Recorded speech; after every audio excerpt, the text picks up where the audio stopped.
Dr. Shelley Ball, welcome to the Tick Boot Camp podcast. Thank you very much, Rich. Well, we're really excited, and I have an exciting note for our folks today. I am co-hosting without Matt Sabatello, and I know everybody's happy about that. I have the brilliant Aimee Packer with me today. So, Aimee, say hi to the folks. Hey, guys. So, folks, I know you remember Aimee from her podcast interview. It was actually one of the most downloaded interviews we've ever had, and now we've asked Aimee to come on this side of the microphone with us so we can interview the brilliant Dr. Shelley Ball. So, Dr. Ball, why don't you first give us some background? And I do want to let folks know that you are one of the kind North Americans. We always love to have our Canadian folks on because you're all so nice, not cranky like the New Yorkers that we sometimes interview, like me and Matt. So thank you for being kind enough to join us and bring some joy to our community. It's my pleasure. Thank you for having me. So tell us first of all, what part of Canada you are currently residing in, and talk to us about where you grew up. So I currently reside in Eastern Ontario. I don't know if you're familiar with the nation's capital in Ottawa, Ontario. And so I'm probably about an hour and a bit southwest of Ottawa. I live rurally, so I'm on 15 acres, Canadian shield country, so lots of rock and trees and all beautiful area. For folks who know Ontario a little bit better, I'm between Ottawa and Kingston, and I'm right smack dab in the middle of a Lyme hotspot in Eastern Ontario. Lucky me. Sadly, Dr. Ball, I think we're all in the middle of we are hot spot. aren't we? during my childhood, actually, I'm so old and I've been getting bitten by for so long, our guests know, that I predate the discovery, at least the alleged discovery, of the Lyme bacteria. We were most concerned about Rocky Mountain spotted fever during my childhood, but we were always being bitten by ticks. And of course, then the Lyme outbreak became very, very well known in New York. So I've always been there, but now I don't think anyone in North America can escape being in a Lyme hotspot. It really is endemic, right? So was that true of your childhood, Dr. Ball, or were you later introduced to ticks and tick diseases? Yeah, the interesting question. So I grew up in Ottawa, so not too far from where I live now. And the reason why I live where I do is because we had a family cottage just on the other side of Westport, Ontario. So that's kind of my nearest community. I'm between Perth and Westport, Ontario. And I fell in love with this place. I mean, I actually became a biologist because of the beauty of this area. So yeah, I spent my entire childhood between romping around the fields around home in Ottawa, and then up at the cottage here, around Westport.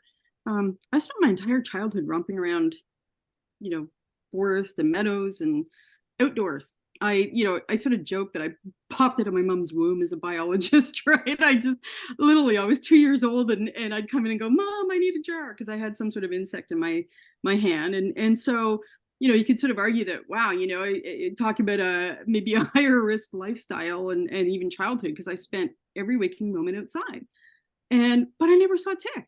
The first time I saw a tick was as a PhD student. So I'm Canadian, but I did my undergrad, my master's here in Canada, and then I went to the US for my PhD, University of Missouri in Columbia, Missouri. And while I was a PhD student in the second half of the 90s, I was really, really fortunate to get accepted to a program called OTS, Organization for Tropical Studies. And as an ecologist, so I'm a former university professor, research scientist, and my area is evolutionary ecology and population genetics of insects. And so I was lucky enough as an ecologist to get accepted to this 2-month field program in Costa Rica, Central America. And so spent, trying to think now, I think we were gone for 3 months. And we traveled around, keeping in mind this is all biologists, right? All biology graduate students. So it was about 22 of us traveling around Costa Rica for 3 months or whatever, studying field ecology at, we were probably at about 8 different locations across country. And I don't know if you've been to Central America, but it's tick heaven. And it was really common for us to say brush up against a leaf, of some tropical plant. And I don't even know to this day what the technical name is for it is, but we used to call it a seed tick ball. So basically there'd be a little ball of ticks hanging on the very tip of the leaf. Some mammal, us, would brush up against it. And next thing you know, you've got 300 little baby ticks scrambling all over you. So we always carried duct tape with us. We always had a roll of duct tape, and we'd literally use it like, like a lint brush kind of thing, right? To get the ticks off us. Never thought anything of it. I mean, not for a nanosecond back then in the 90s did I ever think about what these things were carrying, or even if I was bitten. And then I was at the very end of the 3 months, and we had just spent, I think, about 10 days in the lowland tropical rainforest. And we're talking like the most humid place I've ever been. And it was about a 20-kilometer hike out from the field station to civilization we were going. And I'm like, what the heck is this? I'm wearing a pair of shorts. And I feel this bump on my thigh. And I'm like, oh man, what's that? Pull it off. It's a fully engorged tick. I'm like, oh, that's interesting. Throw it away. Honest to God, Rich, I never, even as a biologist, I never, ever thought for a nanosecond about whether or not that tick was carrying anything. And then I never thought about ticks ever again until 2019, when I was bitten here in Eastern Ontario. And that's when my life changed. Okay, so let's pause there for a second and walk back a little bit to the baby who was born to be a biologist, who was running around the wilds of Canada and then in Central and South America, and quite frankly, surprisingly, despite being educated at the highest levels at some of the top universities in the world, you knew nothing about tick diseases and the risks associated with having hundreds of sea ticks on you at times when you were doing your field work. Yeah. I mean, give me your reaction to that, Dr. Ball, that you're one of the most educated people in the world, with a very specific discipline, biology. You were doing fellowship type work with insects and coming in contact with ticks, yet no one prepared you to keep yourself safe when coming in contact with these vectors. Yeah, not even for a nanosecond. And it's really wild, because when I think back of my first trip to Costa Rica, which was towards the end of the last year of my undergrad degree, I guess it was. And it's interesting because preparing, so this would have been the late 80s, preparing to go to Costa Rica, you get a typhoid shot, you get a hepatitis C shot, right? You try to figure out, well, do we need to take an anti-malaria medication? Well, at that point, there were no kind of endemic cases of malaria in Costa Rica. There were a few that were in the country, but they were actually from people coming mostly from Nicaragua. So the risk of malaria was really low. So you hear about all of these like tropical diseases and other things that you need to worry about. Anybody ever talk about a tick-borne disease? Absolutely not. And certainly not in North America. I honestly, I mean, it is kind of shocking when I look back on it, but we, as a biologist, you think about all the things that you can get, bitten by or infected from and all that sort of thing. The big thing when I was in Costa Rica were bot flies. And I know this is kind of crazy, but as biologists, and not every biologist would say this, but as a evolutionary ecologist and population geneticist for insects, we used to have this kind of running joke that we wanted to get bitten by a bot fly because we actually wanted to grow the bot fly in our skin just to see what the process was like. And people would go, "Are you nuts?" And I'm like, "Yeah, well, inquiring minds want to know," right? So this was the kind of stuff that we were focused on. Never even thought that a tick would be biting us, let alone that it would be a vector. And it just never even crossed our mind. And here's the frightening thing is I look back on the number of field biologist colleagues that I have, some younger than me, most older than me, and most of them have Lyme disease, and some of them have had some pretty nasty diseases like Parkinson's and other things. And you look at those and you say, well, where did the Parkinson's come from? And I don't have any proof, but it just breaks my heart because I think probably undiagnosed Lyme disease, right? Yeah, and one of the things that I'm really surprised about, if truth be told, is you're a PhD and you were exposed to all of the cutting edge information about these vectors, and you knew nothing about it. And I can tell you, just as a practical matter, as a kid growing up in the 60s and 70s, we were very aware of ticks. We were doing tick checks every day when we walked in our house. We had what we call a janky tick kit, where we had a vat of Vaseline and a tweezer and napkins and matches. And every day when our dogs came into the house, we checked them. And every day when we walked into the house, my mother made us do tick checks. I mean, Really, in the 70s. that's where we were. And in the late 60s and the 70s, I didn't graduate from high school until 1981, and we were doing that long before I graduated from high school. So, we had sort of. I was a kid in the 70s, and we never even thought of this stuff. It's shocking to me that the scientific community was so far behind the cultural community, at least in New York at the time, where we were taking, and our parents were helping us to take steps to be as safe as we could be from these vectors. And you're being educated at literally the highest levels. They're running you into ticks, and you have no information at all about how to keep yourself safe, right? And one of the arguments I've made on this podcast is the reason I believe I do not have chronic Lyme disease, despite having bitten by ticks scores and scores of times over my life, is because we were so tick aware, and every day of my life, including my adult life, I check myself for ticks. So again, one of the things our listeners know painfully well is that Lyme disease is a disease of exposure, right? And with a proper education and with taking proper steps, you can protect yourself from getting Lyme disease. And then, of course, you can also protect your children from the downstream effects, the way, unfortunately, because Aimee wasn't educated, she wasn't able to protect her baby from getting congenital Lyme disease, right? So it's always shocking to me, and again, I don't want to run on about this too long because I'm sure our listeners are rolling their eyes now because they hear me do this all the time. But I'm just shocked that somebody at your level of education and with your capacity and your interest, I mean, you were, again, born to be a biologist. You were rolling around the woods from when you could walk all the way until probably yesterday, right? And you didn't have the tools you needed to stay safe. And part of it too is we just, like even here in Eastern Ontario, we never saw ticks back then.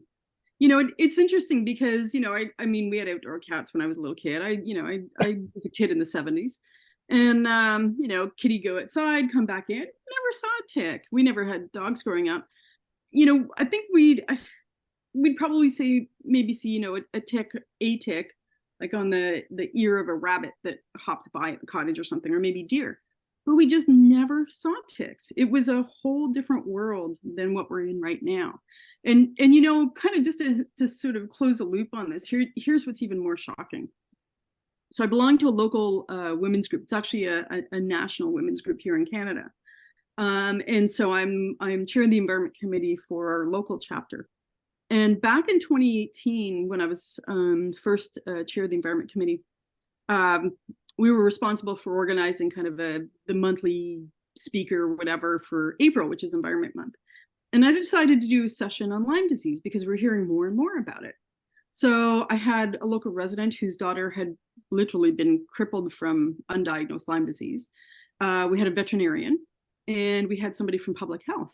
And I thought, because of Lyme disease, and remember, this is 2018, so this is before my own Lyme nightmare started. And I just thought, with Lyme on the increase, we really, really need to make people aware of Lyme disease and these issues and how to prevent an infection. And, I had heard what public health was telling us, and I just thought, well, let's get some really good information.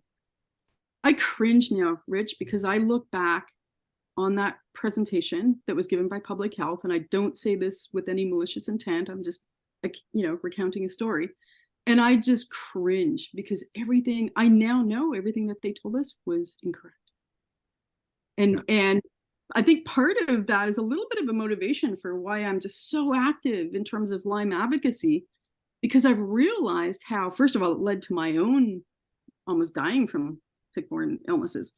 And now that Lyme and other tick-borne illnesses, I'm not even going to say Lyme, just tick-borne diseases, because we've got 3 of them around here that are equally prevalent and can make you really, really sick. And I just, I cringe when I think about, that session in 2018. And I really want to make people aware of the current information, the current science on Lyme as much as possible, and other tick-borne diseases, so they can stay safe. That's what I care about. Right, and also talk about one more piece with us before we build out your health history leading up Yeah. to the your tick bite in 2019.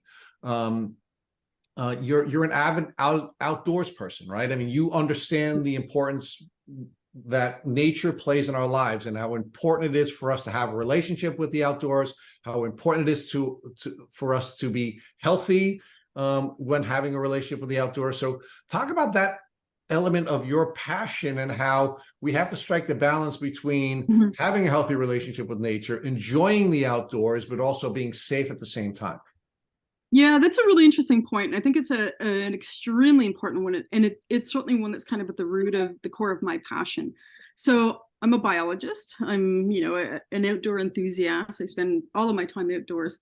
I also have, it's not my full-time job, but I do have my own environmental education organization that I started. And the whole purpose of that organization, which I started in 2016, is to connect people to nature and to inspire them to care about nature and to protect it, right? Because we sure need that these days with climate change and all of the issues going on. And so it's also a way for me to kind of promote the outdoors and people connecting to nature. And and so what's really frightening is, I've been through this horrible experience myself, and yet I still want people to go outside and enjoy nature. And I'm very adamant about that. I'm very adamant about saying to people, do not hide indoors.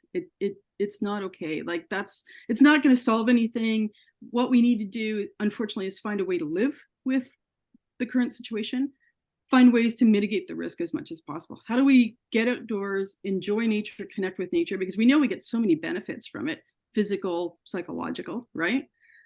So how do we still get outdoors and enjoy nature, but do it as safely as possible? And so that's a really, really big focus of what I do as well. Let's narrow the focus a little bit more and focus on people who are chronically ill, people who are suffering from Lyme disease, and the fears that are natural when you have Lyme disease about now going outdoors. Right? We've had Mhm. guest after guest after guest on this podcast that have taken the position that they've walked themselves to health. They were able to regain their health as a result of having a healthy relationship with the outdoors. In Mhm. some cases, it's earthing or grounding, depending on your description of having having your neurological system reset by coming in contact with the earth. Folks who talk about the benefits of detoxing, not just by moving, but by having fresh air. And we Mhm. know all about, the problems with not having fresh air after our COVID experience, right? And unfortunately, so many people in the Lyme community, when they're chronically ill, become shut-ins because they're afraid to come in contact with ticks. So I'm going to ask you, Dr. Ball, to narrow your focus and talk about the importance of people who are sick with Lyme disease to to get out into the outdoors as part of their healing journey. Yeah, absolutely. And I think you've raised a really important point there, Rich, because I do believe it's part of our healing. I think kind of locking ourselves in our homes doesn't benefit us in any way. And ticks aside, I mean, with COVID, we've kind of been forced to do that, for a while. And I think we've seen the negative impacts that kind of isolation and lack of outdoor activity and all sorts of things, lack of, social interactions has. So yeah, I think it's really important to get outside, whether it's the exercise, enjoying nature, meeting somebody at the local park for coffee or whatever. But I also really empathize with folks who are struggling with that, because I went through it myself, and I'm a biologist and I've lived my whole life outdoors basically. And it was, you get to the point where you're like, I don't want to go outside. Oh my goodness, am I going to get bitten by another tick? And that's what really led me to really start to think about Lyme disease and tick-borne illnesses. So there are kind of two parts to this. One is I'm not getting help from the medical system, so I need to read the science so I can help myself. But then the other part of it was, what are the preventative measures that I can take so I can go back outside? Because I'm going crazy here. I'm going squirrely. I cannot stay inside. And I was almost kind of becoming resentful of this feeling of, frankly, terror about going outside and being bitten. I mean, I would see a tick and I just, it would almost send me into a rage. because I thought, you've messed up my entire life. And there was a lot of anger and bitterness that I had to get over. And it sounds hilarious in one way, you're kind of angry and bitter towards this little speck of an invertebrate, but it changes your life. It turns your life upside down. And so, I think like many people, it was kind of a process that I had to go through. And I had to kind of almost sit myself down and say, look, you love being outdoors. You have this passion for nature. I mean, I've always said to people, I can't survive without nature. I need to be outside in order to be healthy and just to feel alive and vibrant. And so that's when I really got busy kind of researching, okay, well, how can I get out there and enjoy the outdoors and do it safely? So I started to look at, things like, what are the various repellents and things, things I talk about in the book, come in and do your tick checks, do multiple tick checks a day, have your shower, put your clothes in the dryer, all of these things, right? And I think kind of where I've landed now is that if you develop these new habits, there's no guarantees in life, right? Every time we get in the car, we take a risk. So there's no guarantees. But I think by adopting certain habits, we can mitigate that risk. We can reduce it to a large extent, that we can still go outside and have fun and do the activities that we love to do, because I don't think we should be hiding inside. So talk to us about what your health was like between the time that you had gotten bitten, that you were aware of being bitten. And I would argue you were probably bitten during your childhood and didn't know it, but I don't necessarily want to debate with you about that. But the first time you became aware of having been bitten was when you had the ticks that were crawling on you when you were doing your fellowship, and when you found that engorged tick on your back. So talk to us about how your health was around that time and thereafter up till 2019. Yeah, it's really interesting. I mean, I think I would love to circle back with hey, I think you've had Lyme since you were a kid, because that's my conclusion. I have 3 autoimmune diseases, and the first one hit when I was 25. And so, it did that kind of, was Lyme sort of priming the pump for these autoimmune diseases? And I think that's, it's a whole other discussion. In terms of my health, I mean, it's interesting because if you read Bill Rawls' book, Unlocking Lyme, I think he does a fabulous job of talking about the pot boiling over, right? So you get, we all have multiple infections, whether it's Epstein-Barr virus or, whatever, right? We carry all of these microbes that we probably don't even know about. And cumulatively, they can make you sick. But most of the time, your immune system is pretty good at keeping things in balance, right? And so, but I had been through a really, really tough time. I moved back to Canada in 2009. I'd been a research scientist in New Zealand for 6 years. Actually switched careers. So I left my academic career, came back home. So did an international move, bought a house. I had kind of switched careers for very personal reasons. And part of it was to come back home to be with family, and especially my mom, who was my best friend and frankly, my soulmate, and her health was declining.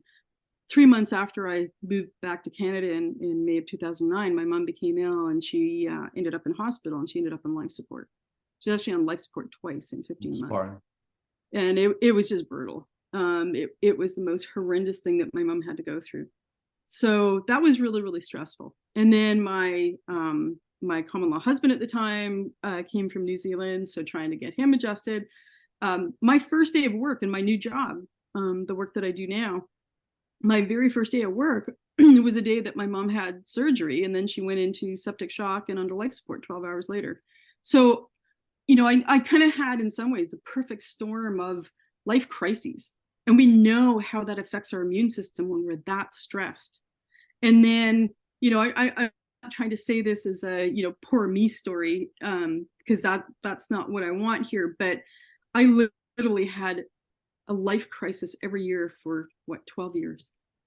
And so, after 2 stints on life support and 3 times me having to decide whether or not my mom lived or not, she passed away. And then my dad became ill, and then there were issues there. And then I went through a divorce and, settling my dad's estate. And then I lost my eyesight due to cataracts when I was 51, and I live alone. And, and it was literally disaster after disaster after disaster. And then in 2021, I had water damage. I had an unknown leak in my house because of a incorrectly installed plumbing. little did I know I had black mold growing in under my hardwood flooring. And one day I wake up and all of a sudden my hardwood flooring is, like a tent 12 inches off the ground, off this concrete slab. I'm like, what is going on? And I'd been kind of getting sicker and sicker. My point is that I had literally had a mountain of life stresses leading up to my bite in 2019. But what's really interesting was, so I went through a divorce in 2015. And that summer, I was out, playing in the garden, whatever, wearing shorts. The only thing I wear in summer are shorts and t-shirts. The only thing, my only wardrobe. And I'm sitting there on the back porch and I'm looking at my leg going, what's this round oval? And the first thing I thought, I hadn't seen a tick in my backyard, but I thought, could that be a tick bite? Is this Lyme disease? And then I get on the internet and I go, oh, no, it's not Lyme disease because it's not a bullseye. This is me in 2015, right? As a biologist, as an educated person. So I'm like, no, I'm fine. Spider bite, right? Didn't think another thing of it. And then in 2016, as I say, I lost my eyesight to cataracts, and it came really quickly. And I was only like 51 at the time, so really young. So had cataract surgery, got my eyesight back. But I just started feeling sicker and sicker and sicker until kind of almost 2018. And my GP had said, I think it's just burnout. You've been kind of to hell and back with life in terms of all these life crises, family issues, all this sort of stuff. And so I think it's that, and your age and perimenopause and all of these things have just kind of come together. And then in 2018, I had a concussion. And that was really bad. It took me about a year to get past those symptoms, post-concussion symptoms. And that was in the spring of 2018. And so it took me a long time. I'm finally starting to feel a little bit better. And then boom, spring of 2019 is the tick bite that just about killed me. Okay. So let's stay with the 2019 window, and then Aimee's going to take you through your diagnosis. So it sounds to me, and I wasn't counting, but there were a score of tick bites that you had during the course of your life, some of which you believe may have even predated your ability to recognize that you were bitten by ticks. But even after you graduated from university, you were a graduate student. From that point forward, there were a score of tick bites that you had suffered, but you were healthy enough to manage the microbes that you were harboring. There seem to be diagnoses of various types of autoimmune diseases, likely caused by the microbes that you were harboring from your various tick bites. But then in 2019, everything changes, right? And you're clearly a resilient person. You had crisis after crisis after crisis over the course of 12 years, tick bite after tick bite after tick bite, but you're functioning at a high level. You're working full time. You're taking care of everybody. You're fine, and then you're not. Right? 2019 makes a difference. You get another tick bite, and so how did you discover that tick bite, and how did the symptomology change after that tick bite? Yeah, really interesting. So late April 2019, as I say, I live on 15 acres of forested land, always outside playing, raking leaves, whatever.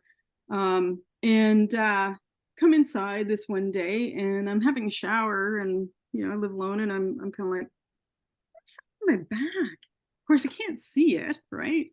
And then I got at this kind of makeup mirror, whatever, and I go, oh my goodness, is that a tick? It was the size of a pea. It was fully engorged, and we figure it was probably on me for about 10 days. It was huge. So it was probably just, like a day or two away from falling off. And, it was so engorged.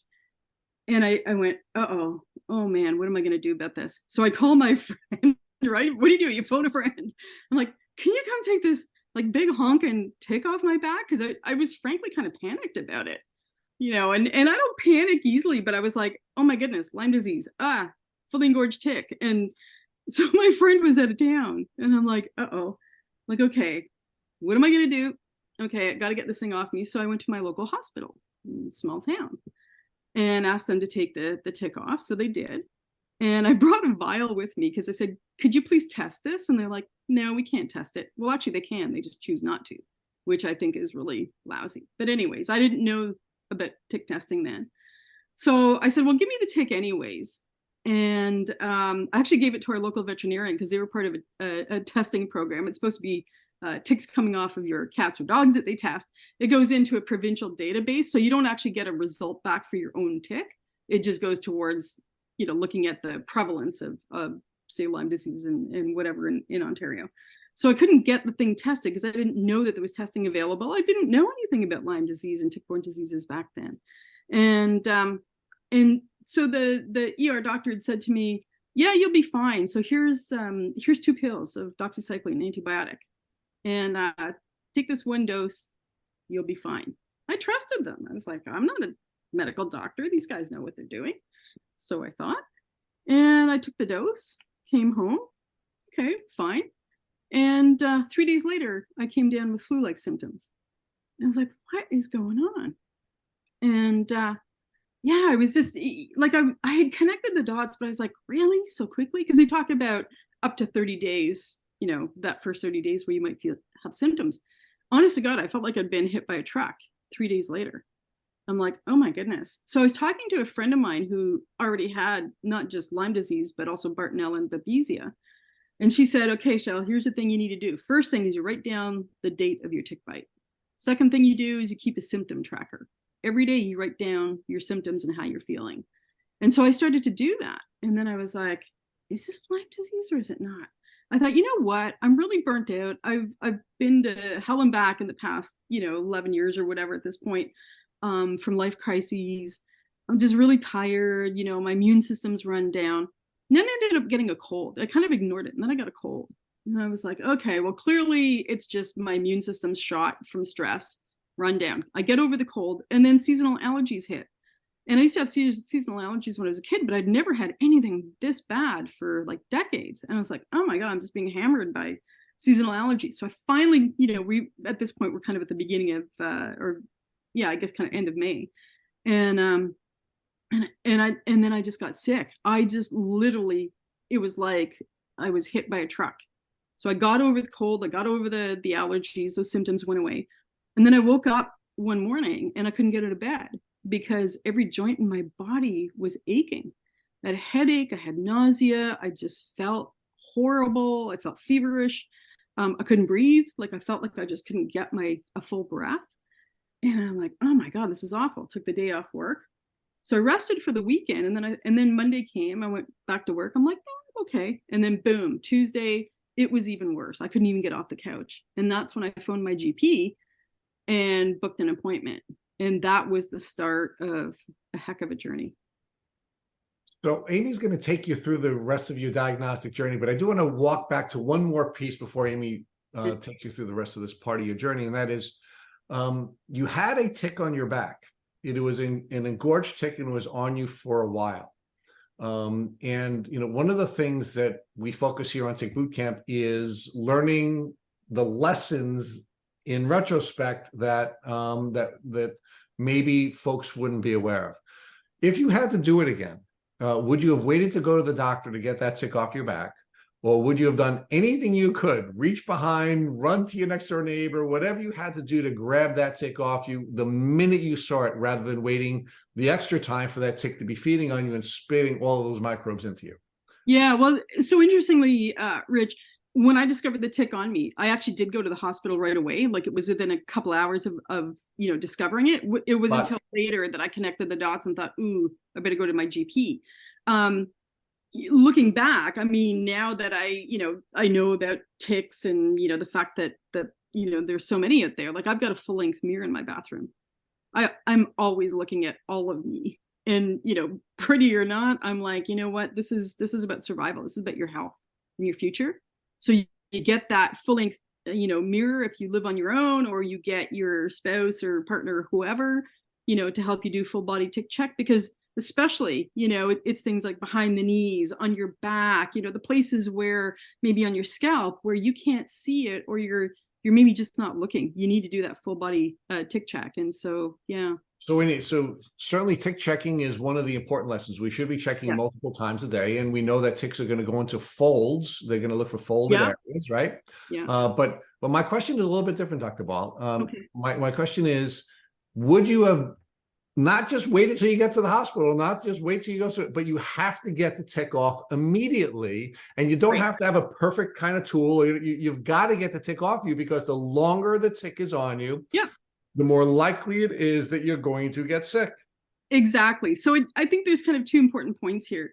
The challenge with this case was I couldn't even reach the tick on my back. It was just in such a location that I couldn't even get to it. And I think I did the right thing by going to the hospital. Like I think I arrived at the hospital. It was probably I would say under 2 hours. If I were bitten by a tick again and said, hey, I can't reach it, I got to go to the hospital, you can bet your bottom dollar that I'd be in the car 5 minutes, not 2 hours, going to the hospital to get that tick off, or going to my next door neighbor, or Yeah, that's my argument. It is to get it off right away. Because one of the things that really bothers me is that when you look at what our medical system and our public health is telling us, there's even posters still at my local hospital, in 2023 that say, oh, if it's been on you for less than 24 hours, don't worry. Are you kidding me? Lyme can be transmitted in hours. And the other part too that really bothers me is that it's not just Lyme anymore. It's Anaplasma, it's Babesia, it's Bartonella. And we know that Anaplasma bacteria can be transmitted in minutes. So that tick needs to come off you right away. I think the challenge with me was because it was in a spot on my back that I couldn't even reach. Like maybe I could have used a back scratcher to yank it off, but then potentially you still have the head stuck in your skin. Right. So, it's kind of a double-edged sword. I'd still say, if I had to do it again, I'd probably scratch or yank the thing off. Then I go to the hospital and say, get the head out right away.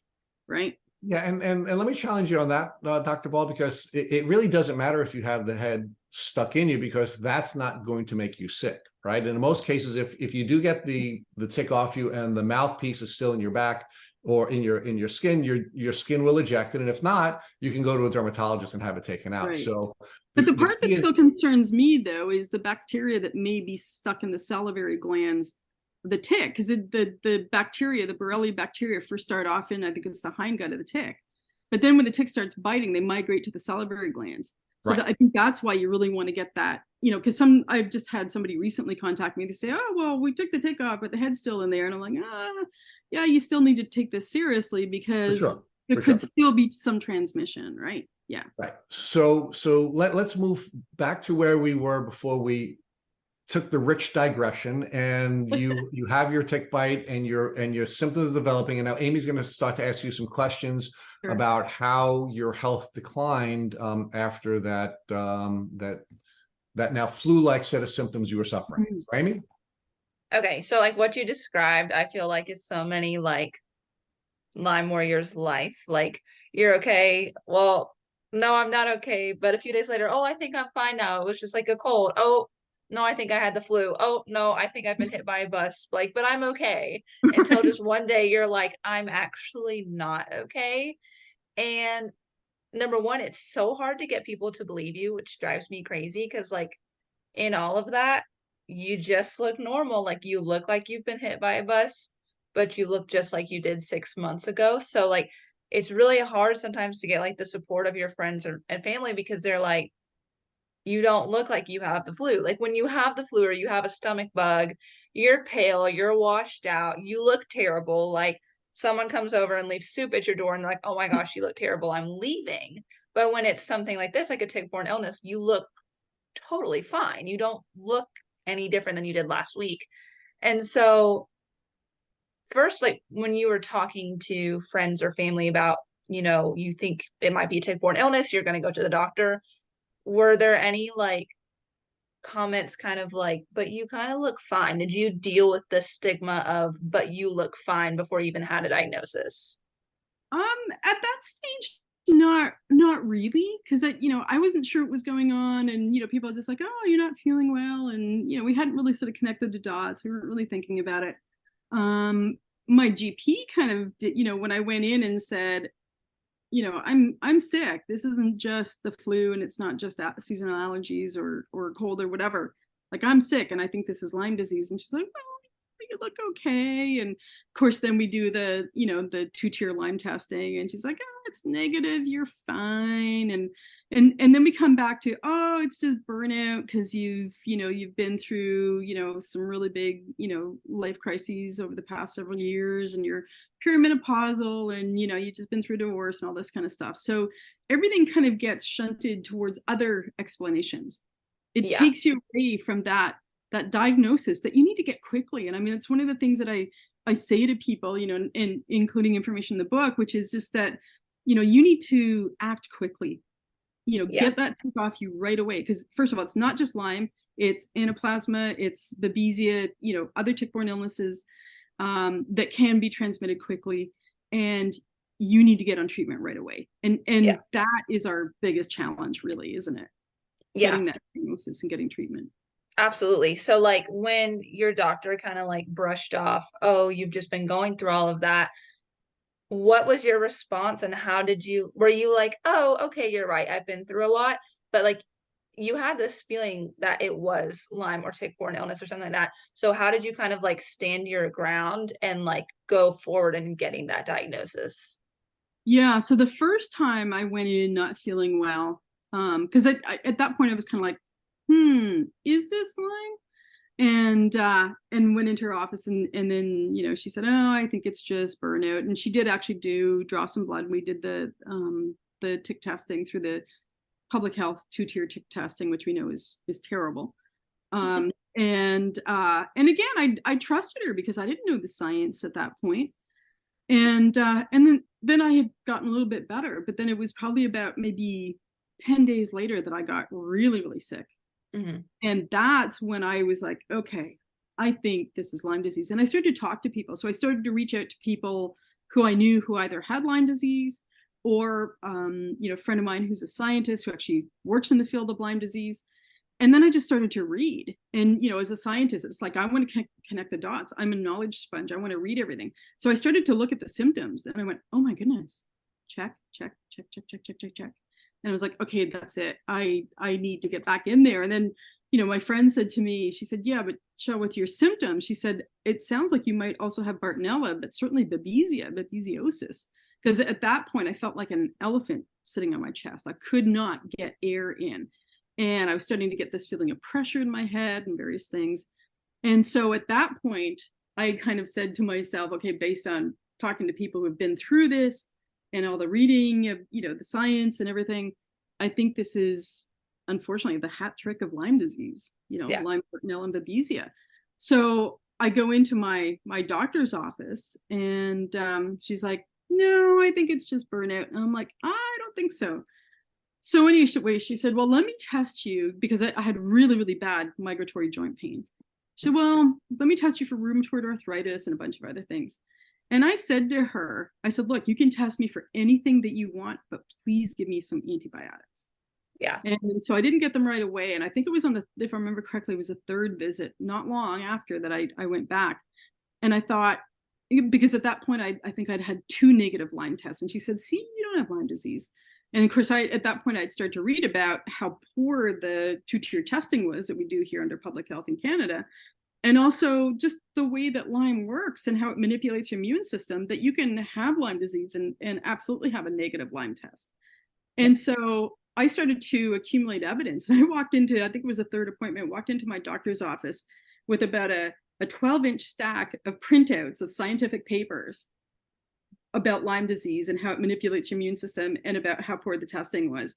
And so I walked into her office and I plopped it down on our desk and I said, let's talk about Lyme testing and a negative test, and that you can still have Lyme. And so, and that I likely also had babesiosis. And she said, babesi what? And I was like, uh-oh. So anyway, so I convinced her to give me 3 weeks of doxycycline. But I said, what about the babesiosis? And she said, well, I've just looked at your test results and you don't have hemolytic anemia, so I think you're fine. So I don't feel fine. And Yeah. Anyways, I ended up going to a naturopath to deal with the babesiosis. And so I was on the 3 weeks of doxycycline at that point, but I knew that I needed treatment for babesiosis, went to a local naturopath and was accounting my lifestyle and everything that had happened. And she said, do you realize that based on your symptoms and how quickly those symptoms hit, you probably are already in chronic Lyme, and you have had Lyme disease since you were a kid, probably. And based on your symptoms, it sounds like you're also dealing with Bartonella and most certainly babesiosis. So then I got onto some herbs. And she said to me, because this is, I think you're already well down the chronic Lyme rabbit hole. You need more antibiotics. So I went back to my GP and asked for another 3 weeks, and she said no. And so I kind of fought back and said, in a polite way, and just said, look, here's why I probably have chronic Lyme and why I need those extra 3 weeks. So we had some conversations about it. And in the end, she said, I'm not super comfortable with this, but, she said, you actually know more about Lyme disease than I do. And, she said, I've thought long and hard about this. Okay, I will give you the other 3 weeks. So I had another 3 weeks of doxycycline. I have to say, by the end of that 3 weeks, I was feeling so much better. Yeah. And then about a week and a half after the doxycycline was done, boom, I was so sick. I did not think I was going to be alive in 6 to 8 months. So when you got to that point, like the ups and downs, number one, you're fighting your doctor, which I think is something so many of us go through, which is so frustrating because, like, especially growing up, for me, I was diagnosed in high school, like, your doctors know everything. Like, you have a stuffy nose, you go to the doctor. Your throat hurts, you go to the doctor. Oh, your arm hurts, you go to the doctor, because they just know. Your parents don't know a question, the doctor does. Like, you're gonna go because Right. they know everything. And then all of a sudden you go and they're like, what what is that? Or like, wait, what's a co-infection? Wait, ticks can do that? Oh no, we don't have that here. So, like, all of a sudden this, like, pedestal that your doctor has been on for so long comes crashing down, and then you question everything because you're like, am I gonna have to be my own doctor now? So what was that like for you? Like, you're like, oh, I'm feeling better on the antibiotics. Oh, now I'm kind of worse. Wait, I might have chronic Lyme. What are you talking about? This isn't new, like, coming from a naturopath. Like, what was that like for you emotionally, for number one, for especially you having a PhD and being involved in the science field? Like, what was it like for you to realize that someone that you thought knew everything doesn't know anything at all about how to help you and almost doesn't believe you at this point?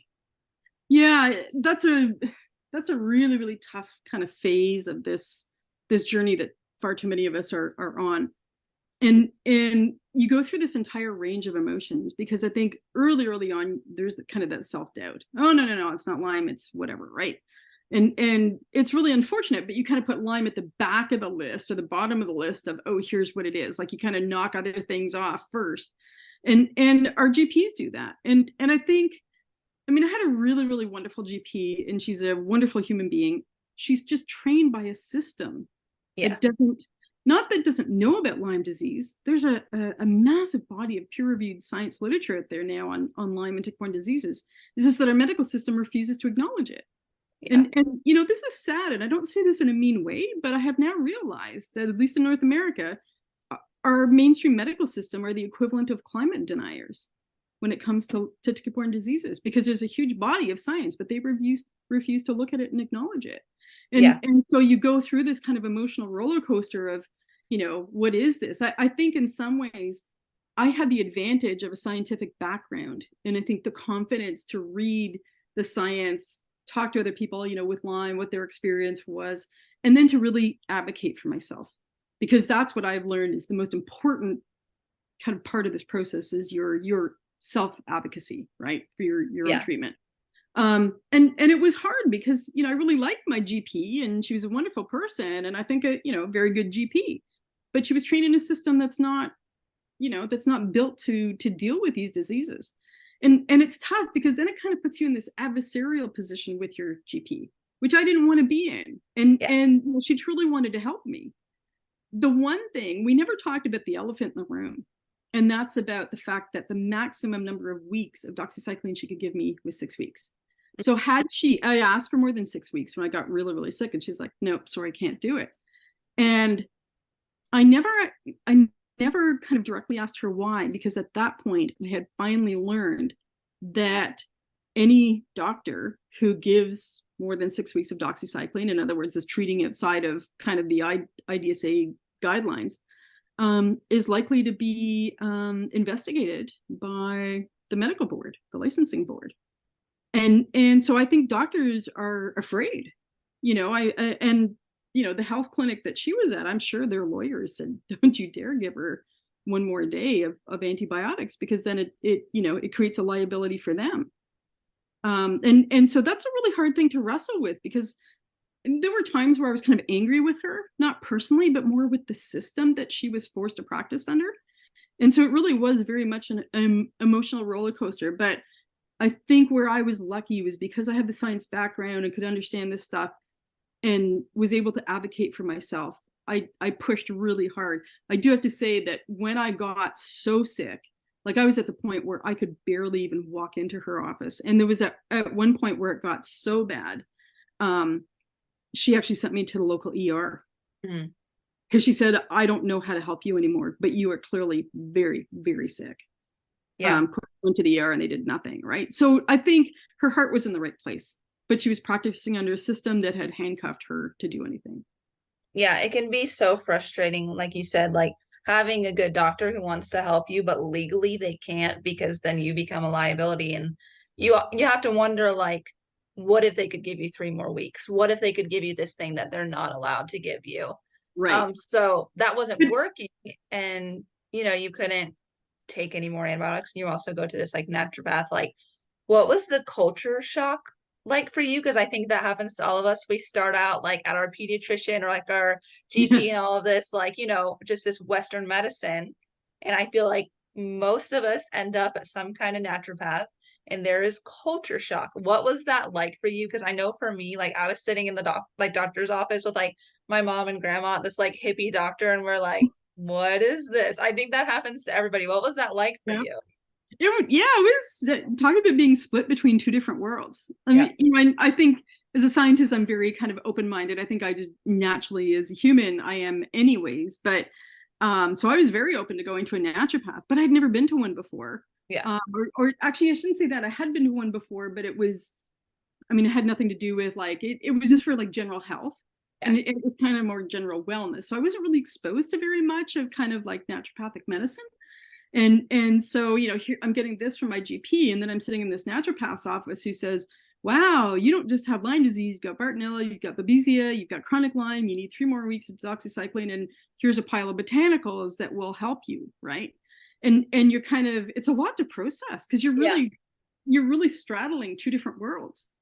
And it took me a little bit to get my brain around it. And I have to say, this feeling kind of came later in my journey when I found a functional medicine doctor and went on like full-blown treatment, which kind of comes later in the story. But kind of 90 to 95% of my treatment at that point was botanical, was herbal. And I remember kind of thinking like, is this okay?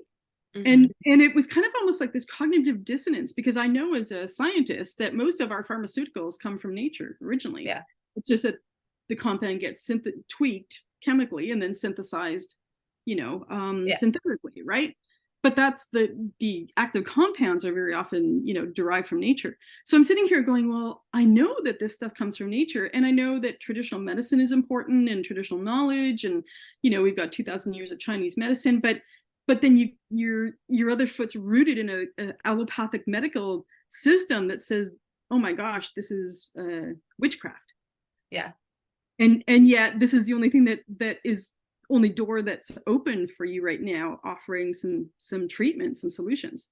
So Yeah. it's a really tough thing, I think, to deal with. It's very much an emotional roller coaster. Yeah.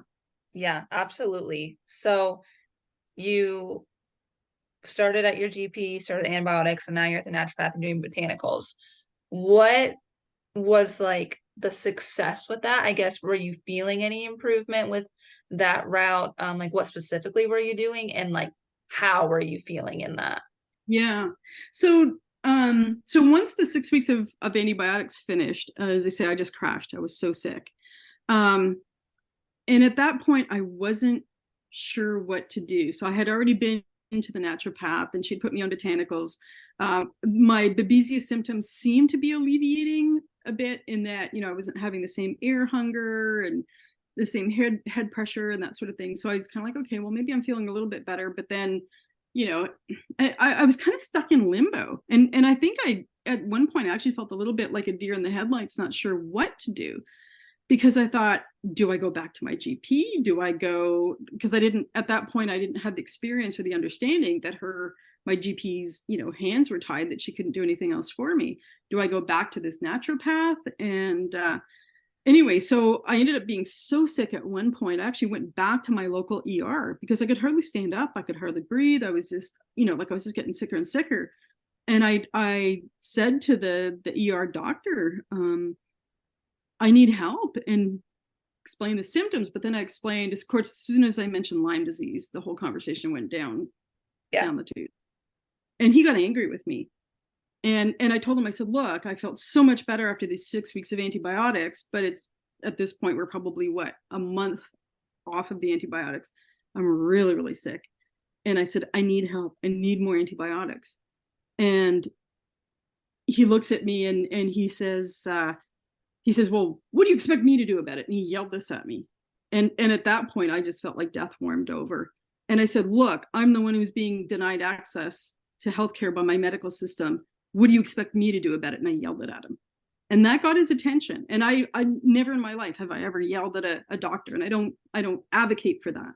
Yeah. But I felt cornered. I felt like I had no choice. And I have to say, it got his attention. And I think basically what I was trying to communicate to him was, treat me with respect, please. Yeah. I'm sick. I'm coming to you for help. So don't belittle me and don't berate me. Help me. Yeah. And so his heart kind of softened at that point. And he says, well, let's sit tight and we'll run a bunch of tests. And I said, look, I just had those tests done 3 weeks ago. I can tell you what the results are going to be. Everything's going to be normal. I have Lyme disease, Bartonella, and Babesia. Anyway, we do the tests and everything comes back normal. And he says to me, he says, there's not a whole lot I can do for you. But he said, would you like me to actually refer you to a local internist doctor? Maybe he can help you. And I said, sure. At this, I'll take anything. All right. I'm not going to turn it down any kind of medical help. And so I said, yes, please. I'd appreciate that. So it took about another 3 weeks before I heard from the internist's office. And so the receptionist from the internist's office said, so what's your appointment about? Why do you want to come here? And I said, Lyme disease. And she's like, no, click. Hung up on me. Yeah. I feel like in a lot of doctors' offices, trying to find a new doctor when you're going through this season of diagnosis and trying to find treatment, you say Lyme disease and it's either absolutely not, bye, or that's not real, no, or oh well, we'll send you to this different person because we don't really do that here.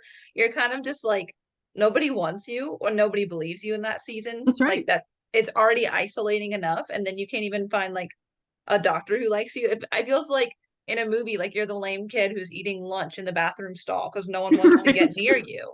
It's terrible. Everything you're going through is not bad enough already. So they were like, you just hit on something I think that's really important. And I think, I have such empathy for, fellow Lyme and tick-borne disease sufferers, because we're gaslighted by the medical system. Yeah. No, you're fine. No, it's not this. No, go see a psychiatrist, right? So my GP actually, just out of, she was at her wit's end, and she said, well, if this is Lyme and babesiosis, she said, we need to get you in to see an infectious disease doctor. So she sent in a referral. I never heard from the infectious disease doctor. So I finally followed up with my GP's office, and they said, well, this is weird. So anyway, so I phoned the infectious disease doctor's office, and they're like, oh, we never got the referral. I'm like, yes, you did. So I go back to my GP, and they said, yeah, we sent it. They got it. We'll resend it. So they resend the referral to the infectious disease doctor. Nothing. So then, another, say, 3 weeks goes by, and I phoned them, and they said, oh, we'll see you when we see you. And I said, well, is that going to be next week, next month, or next year? And they said, we can't tell you. Yeah. And I said, look, I am really, really sick. And they're like, too bad. So I phoned my GP. She actually phoned the infectious disease doctor's office, and they would not speak to her. Mm.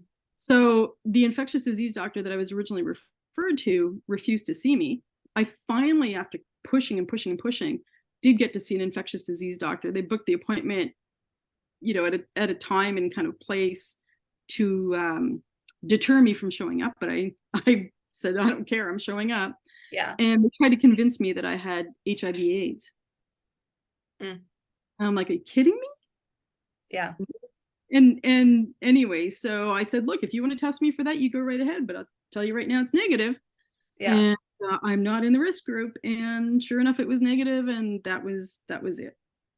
Mm. So It at was, this point, you have just gone from doctor to doctor to doctor, as so many of us have. yeah. What next? What did you do? How are you feeling? And what was your next step at this point? So I got to kind of around Labor Day, so early September of 2019. And I was so sick that I thought, my next step is I'm likely going to be in a wheelchair because the neurological symptoms had started to kick in. And I thought the next step is wheelchair, and I don't think I'm going to be around in 6 months to a year. I don't think I'm going to survive this. And it's really funny because I think I am generally a pretty resilient person. But I remember kind of very end of August, beginning September, sitting on my porch, and I had such a feeling of pressure in my head that I thought my brains were going to ooze out through my ears. I was getting numbness and tingling in my arms. My speech was affected. I couldn't read. I thought, am I about to have a stroke? Like, I was really panicked. And I remember sitting out on my back porch, crying, sobbing, going, oh my God, I am really, really sick and nobody will help me. And so I just literally in a panic started to reach out to everybody I knew in our local community who had Lyme disease or even mentioned Lyme disease. And I have to say how phenomenally grateful I am to people, including strangers I had never met before, but was given their phone number through a friend of a friend of a friend because they knew that they had Lyme disease. Yeah. And so they gave me some suggestions. Go on this botanical, do this, here's ways to help yourself. Now you need to find a Lyme literate doctor. And so that's kind of where that journey began. And so I didn't know the Lyme literate doctor in Ontario or even in Canada. I was like, well, where do I start? So I started to look in upstate New York because a lot of Canadians were going to New York State for help. And I thought, how am I going to afford this and the exchange rate and getting across the border when I'm so sick and I'm on my own? But I started phoning, well-known Lyme doctors in that state, and they wouldn't even answer their phones. They were so oversubscribed. They had so many patients that all you could do was leave a voicemail, and 3 weeks later, you've heard nothing back. I got to the point where I was in a panic. And so somebody had said to me, well, there is this Lyme literate doctor in Ontario at a private functional medicine clinic. You have to pay out of pocket for it, but why don't you contact them? The other alternative was to fly out to British Columbia on the west coast of Canada. I don't know if it's still true now, but at one point it was the only place in the country where a naturopath could prescribe antibiotics. That's not true in any other province or territory in the country. So I had to then decide, do I try to go to upstate New York? Do I fly out to BC? Or do I try to get in with this functional medicine doctor in Ontario? So I decided to go with the functional medicine doctor in Ontario. So I phoned them. And they don't answer their phone. So I leave a voicemail. I send an email. I'm getting to the point where I'm so sick. I'm just thinking, I don't even know if I'm going to be around in 2 weeks. Yeah. And so I literally started leaving voicemails, sobbing, saying, I think I'm dying. Please, can I get in to see you? And it was one of those voicemails that led to a phone call. And they said, well, we have a 3-month waiting list. I said, I think I'm going to be dead in 3 months. Yeah. So they said, well, fill out the intake paperwork. We'll do what we can do. And then they actually saw me in about 3 weeks, which I am so grateful for. And then that was the start of the journey for treatment and healing. Yeah. Hearing that, like, I'm just tearing up because I know that so many of us have gone like through that. And the point, like, I remember at the beginning of this year after I got really sick from like not being in remission anymore, it was New Year's Day and I was in tears because I told my husband, I said, I don't think I'm going to make it to the end of this year. Wow. Where to now, I have walked 7 miles this week and I'm doing okay, but I didn't know that at the beginning of this year. And that's so hard. You didn't know what you were going to be like here in 2023. So going into that first appointment, what was that like? How did your first appointment go? That 3 weeks later, how did that go? It was good. I mean, the folks were really, really kind. I actually had to drive to Toronto, so about 5 hours away to do it. And a very, very kind friend of mine actually drove me, and we booked a hotel and stayed overnight. And Yeah, they kind of put you through the whole gamut of things, like vials and vials of blood. You meet with the naturopath, you meet with the MD, you meet with the nutritionist. So it really is a treatment plan. So you're really assigned to a treatment team, right? And it's interesting because that was my first introduction to functional medicine. And I have to say, 5 years down the road, I look at allopathic medicine, so our traditional North American Western medicine, and I think it's bonkers. Like, Yeah. functional medicine is about identifying the root cause and treating that, whereas allopathic medicine is, what are your symptoms? Let's slap a pharmaceutical on your symptoms. Yeah. And so sadly, it's meant that my faith in non-acute medicine, Western medicine, is gone. Yeah. Functional medicine is what we should all be practicing, right? Every doctor should be practicing. So it was an introduction to that kind of medicine, that approach to medicine. So it was new to me, and I was kind of intrigued by it. The initial appointments were mostly, taking tests, getting blood drawn, that sort of thing. And then once we got some test results back, then since then it's primarily been virtual appointments. And so it was a sign, okay, here's what your treatment protocol is going to be. And they walk you through it and they explain it, everything. And they were wonderful about it. They basically said, okay, you've got mold infection. We've got to treat the mold before we can even begin to treat the Lyme. So, we actually didn't even start treating my Lyme disease until several months into the process. The first part of it was about getting rid of the mold. Yeah. Detoxing through binders. I was on anti-malaria medication for babesiosis because I had a really bad case of babesiosis. I tested positive for Bartonella. So they said, we do want to treat you for that, but we need to boost your immune system up before your body can even process any antibiotics for the Lyme and the Bartonella. And so we were really focused on killing the mold, detoxing, boosting my immune system, and reducing some of that systemic inflammation that you get from these persistent infections. And then once we kind of got down the line a little bit, that's when, the antibiotics and the anti-malarias showed up. And I mean, at one point, I have to say, it's a double-edged sword. I am so phenomenally grateful to that functional medicine clinic, which I still go to. I'm so phenomenally grateful to the people who helped me. But I can tell you, swallowing about 80 pills a day is brutal. It's a lot. It's like a survival mode that you go into, isn't it? I couldn't even take baby aspirin when I was a kid. I couldn't swallow a pill. And here I am now having to swallow 80 footballs. Yep. But you throw it down your throat because you need to, because otherwise you may not make it, right? Yeah. It's one of those things, like you said, like when I was younger, like my mom would have to crush my pill, put it in applesauce so I could get it down. And then it's like a few years later, it's like 14 pills at once, like getting them all down. And it's just like one of those things you never think you'd have to do until you have to do it. I like how you touched on with your form of treatment, how an approach that I think seems to be very effective for anyone in Lyme, no matter what their treatment is peeling back the layers of the onion. You can't just attack Lyme right away. Like, you have to get your body ready to fight. There's always other stuff. There's mold going on. There's Epstein-Barr. There's all these different things. And it's like peeling back the layers of the onion until you're ready. You can't just attack everything at once. So I love that you touched on that was an approach for them as well. That's a really important part of the story, I think, because I wouldn't say I was ready to have a fight with my Lyme doctor, my functional medicine doctor, but I was like, why can't I have antibiotics? I'm sick. I need antibiotics. He said, no, you don't understand. He said, we can give you antibiotics, but your body is not in a condition to actually process those antibiotics and actually use them. So we can give you antibiotics, but maybe your body's only able to kind of use about 20% of it. That's not going to kill anything, right? And so a lot of it was me being educated by my Lyme doctor, my Lyme literate doctor, to understand this whole process and this whole onion and how you have to, peel back those layers, right? So you're really kind of learning on the fly. And I think, an interesting part of this too is that, I had just been denied treatment by, our public healthcare system here in Canada. And so you develop a lack of trust. But here's this functional medicine doctor who really wants to help you, and you're paying big dollars for the treatment. Yeah. And that they want to help you, and you have to trust them. But you're like, I want those antibiotics. And he's like, not yet. Yeah. I think that's so hard going through Lyme as well. It seems like the only way to get better is to go against the norm. And like you said, the public healthcare system wasn't able to help you.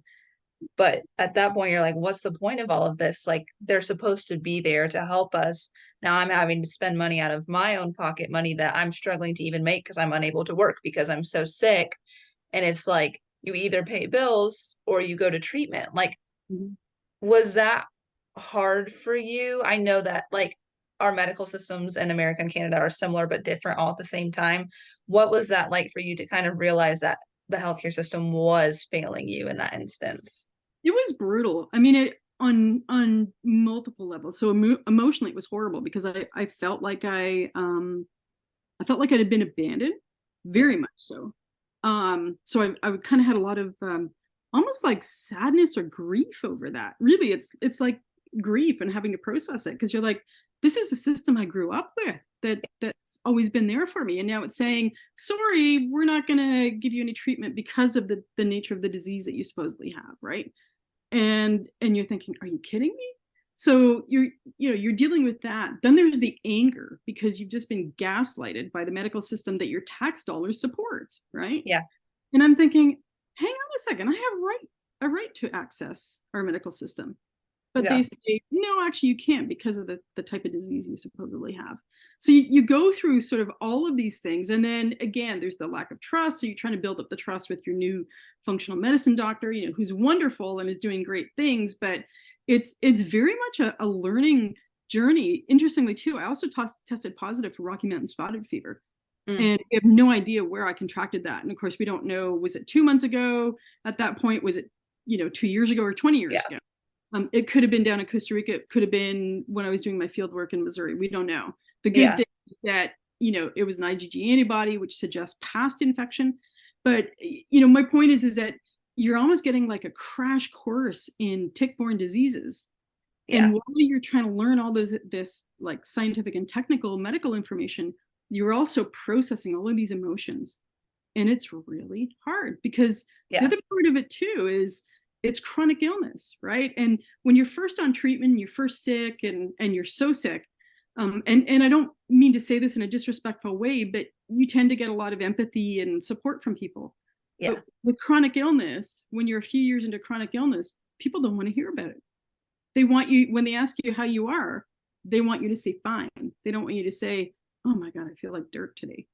Yeah. I love that you touched on that because that's so true. Like from when you first get sick to whether it's 2 years or 20 years down the road, it's like, I don't know that it's necessarily that people don't care. I think it's I just think they care. it's old news to them, and it's not something they can comprehend because it's not something they go through on a day-to-day basis. Like I said before, we look fine. They see us out and about at the grocery store, at church, whatever. So it's like they say, hey, how are you? They don't want us to be like, oh, well, it kind of feels like my foot's on fire and I can't remember anything, but I'm doing all Right. right. They just want to be like, want us to say, oh, we're fine. Like, thank you so much. And another thing that you said was so true, like with the public healthcare system, like treating Lyme is like, oh, we can't help you. I think it can be incredibly frustrating because it's not our fault. I think that's one of the most frustrating things I dealt with. I didn't do anything to get Lyme disease. There's nothing that I did. I was not being irresponsible. I wasn't taking care of my body. It's not like I was out here smoking 10 packs of cigarettes a day. Like there was nothing that I did to make myself sick, but then you're punished because you have Lyme, and that's not something on their big menu of things that they treat. But it's Exactly. not your fault at the same time. So that's so frustrating. I love that you touched on that as well. So kind of just walk us through your like you're at this point seeing the functional medicine doctor, like walk us through what that looked like kind of up until this point. Yeah. So as I say, the first part was treating the mold. So I did actually have mold testing done, and it's not cheap. It was, I think, about $600-700 Canadian just to get the testing done in the U.S. But it was really important. I came back positive for 4 different molds, and almost, I think, certainly ochratoxin and black mold was in there. and all of my mold infections were in the 95th to 100th percentile. In other words, my body was just loaded with mold. So that absolutely had to become the first step. And that was really hard because a lot of the treatment for mold, the prescription, the antifungals that you take are, really hard on your body, and they can actually make you feel pretty crappy. And that's one of the hard things, I think, with treatment of tick-borne diseases, is that sometimes the treatment is almost as bad as the disease, right? And, whether you're herxing or, I've just been reinfected or dealing with a reinfection or a reemergence of babesiosis, because the babesia that's here is recalcitrant. It's very treatment resistant. And, I was back on anti-malarias, and I was like, I had to stop it because it was making me so sick. And, I'm not trying to kind of be overly dramatic about it, but very often I liken tick-borne diseases to cancer, in that the treatment can make you kind of feel as sick as the disease that you're dealing, or the condition that you're dealing with. And then, kind of our goal is remission, right? Our goal is to try to get ourselves as better as possible, feeling as good as possible, as functional as possible. But we know that we're going to likely to have flare-ups, and that, I joke with some of my Lyme friends, but it's like playing whack-a-mole, right? It's like you finally, your Lyme, infection flares up, so you finally beat that one down, and then your Bartonella comes back up, and after you beat that one down, the babesiosis pops back up, and you're just constantly playing this whack-a-mole. So it's hard, but you're right, it's like an onion. You have to peel back the layers. So the first layers were those mold treatments, and then a lot of herbals to reduce inflammation and to boost my immune system. And as my Lyme doctor explained, what we're trying to do is kickstart your own immune system so that it kicks in to start trying to suppress the infection, so that we're not having to 100% antibiotics.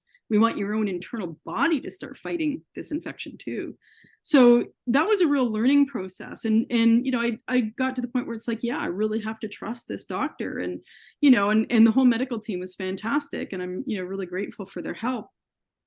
Once we got to the point where I was starting to get a little bit better, he's like, okay, now we're going to hammer it with the antibiotics. So we're going to go after the Bartonella. We're going to go after the babesia with anti-malaria medication. We're going to go after the Lyme. And so then you're on like 4 different antibiotics plus anti-malaria. And oh my God, and then the herxing. I was like, I would hear Lyme patients say this, herxing. What's herxing? Oh boy, do you ever get blasted. And you learn really quickly what a Herxheimer reaction is, don't you? Yeah, absolutely. So have you continued that same treatment from then up till now? On and off. So it's really interesting, kind of the twists and turns that my personal journey have taken. So I was probably on, I would say, really aggressive treatment for probably about 8 to 10 months. And then kind of started to sort of wean down a little bit, where we were more focused on reducing systemic inflammation, bolstering my immune system, trying to get my own body to keep these infections at a low level. Because we know, at least the current science says, suggests that, these infections, we've got them for life, right? Whether or not that's true, and new treatments come up that, that might actually be a cure. I think the big thing right now is just getting yourself to feeling better, being healthier, and being functional and being happy, right? Yeah. Having a happy life. And so for me, it was very much a roller coaster, because I would deal with flare-ups. And so we'd have to then address those. The other thing that was really awful was that, unfortunately, I was getting reinfected. So I now have 3 husky mixed dogs, so big dogs, plus 2 cats. Cats are indoors, but of course the huskies go outside. They're on tick preventatives. I do tick checks, I take all of the precautions. But because I spend so much of my days outside, I ended up getting bitten a couple of other times. One time was my own stupidity, because, I always spray myself with Icaritin spray when I go outside. It was this one time where it's like, oh, I'm just going to go outside and pick up this flower pot and come in. Like 30 seconds. Yeah. That was enough for me to pick up the tick and get bitten. And so I have had some bites since then. So whether or not I've been reinfected, or whether or not those bites have then just triggered like a resurgence of the existing infections, you don't really know. But what it has meant is that over the past 5 years, I've had to go back on treatment again and again and again. And it's interesting because I would still say I'm very fortunate because I would say the maximum I ever really kind of, for the most part, got better was about 70-80%. And then I would kind of cycle and get sick again. And I did have a couple of periods, including about a year and a half ago, where I actually had felt better than I had in like 10 years. And I was like, oh my goodness, have I like crossed the line to, well, I've made it past this.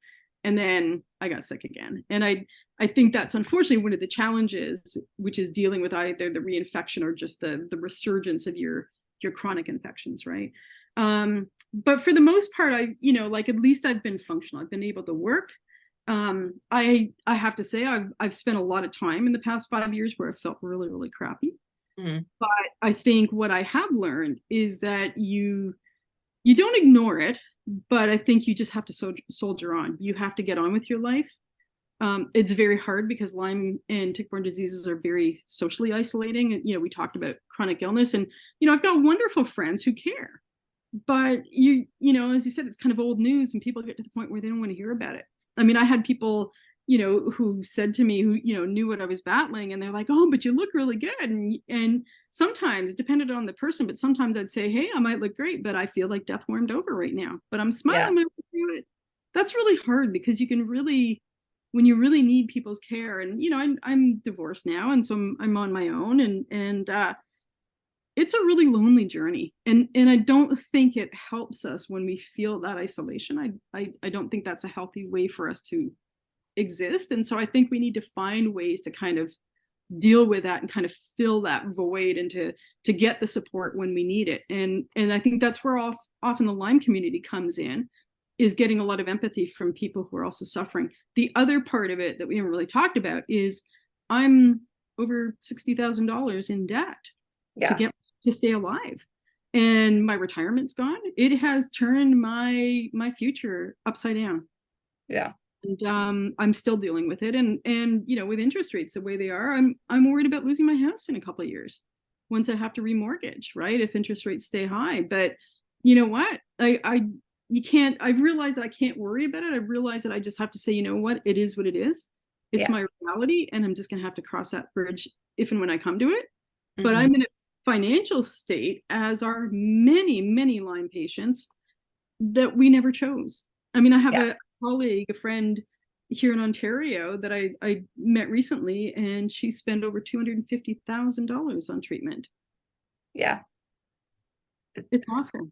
It's one of those things, like we were talking before, it's like you have to pay an arm and a leg to stay alive.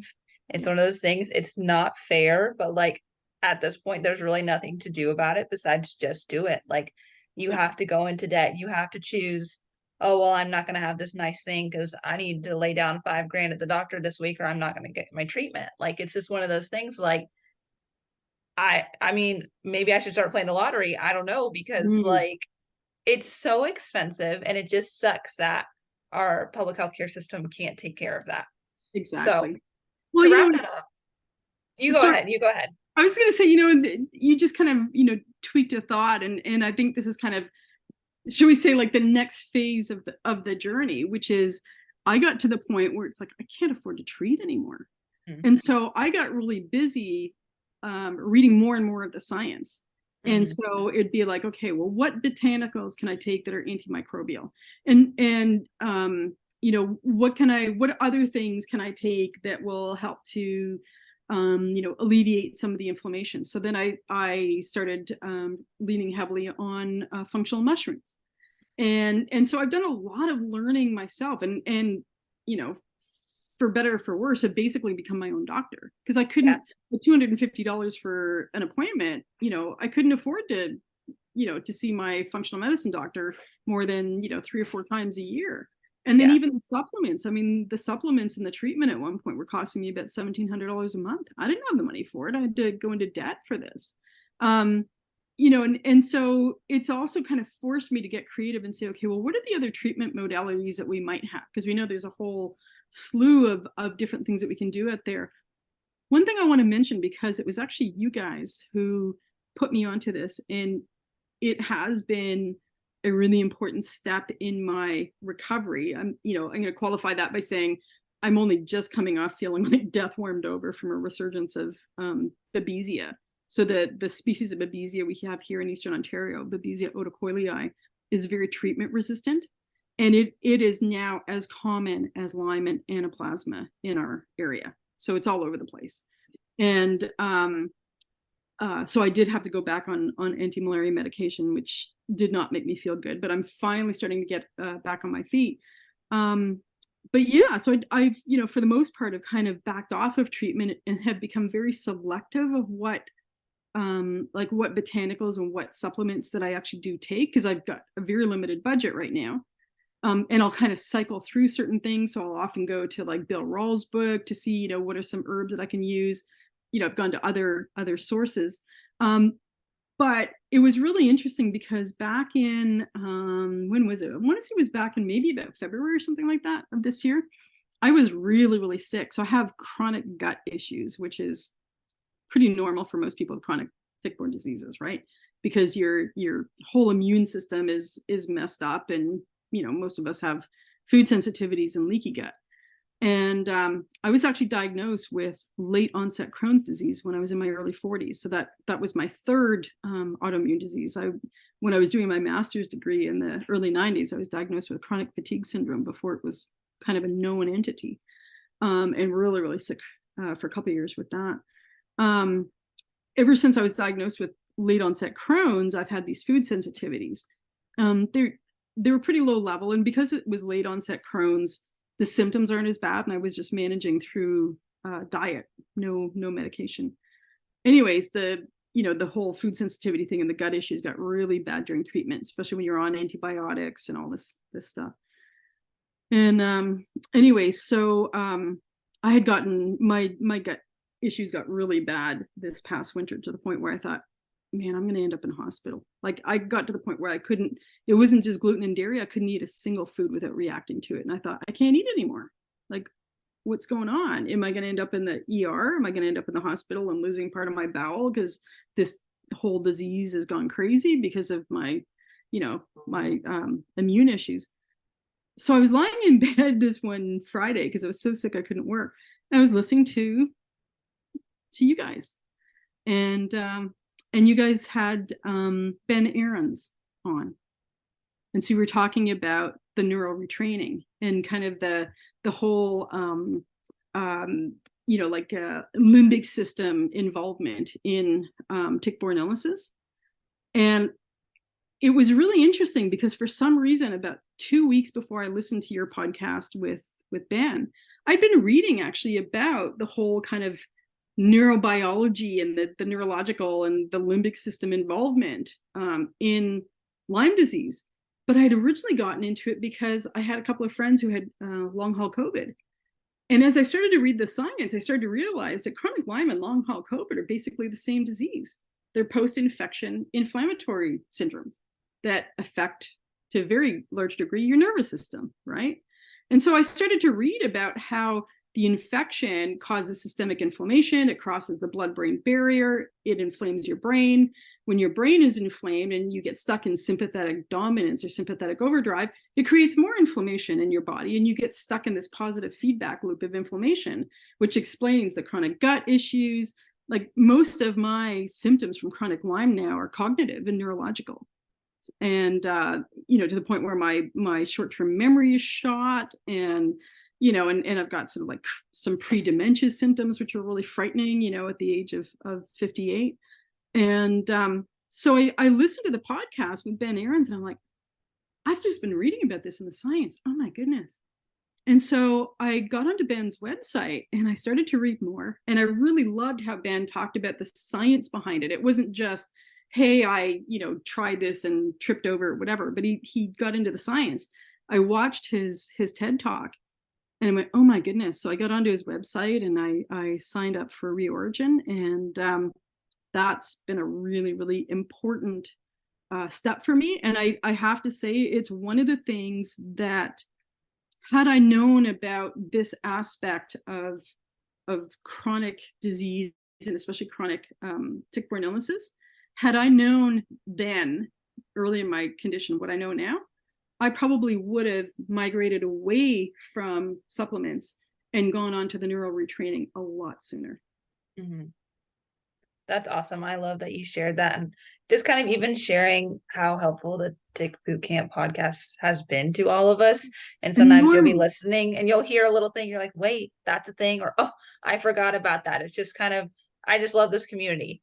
It's like a light bulb went off when I was listening to, you guys at Tick Boot Camp, and you got, Ben Aaron's on, and I'm going, oh my goodness, it just resonated with me. And then Yeah. of course the scientist in me is like gobbling up all the science I can. And and now my whole understanding of chronic Lyme and chronic tick-borne diseases, to be honest, is very different than where I started. I've now realized that chronic tick-borne illnesses are actually an autoimmune disease of your brain. Mhm. And that treating your brain is one of the most important things. Your inflamed brain, treating that is actually one of the most important things that you can do.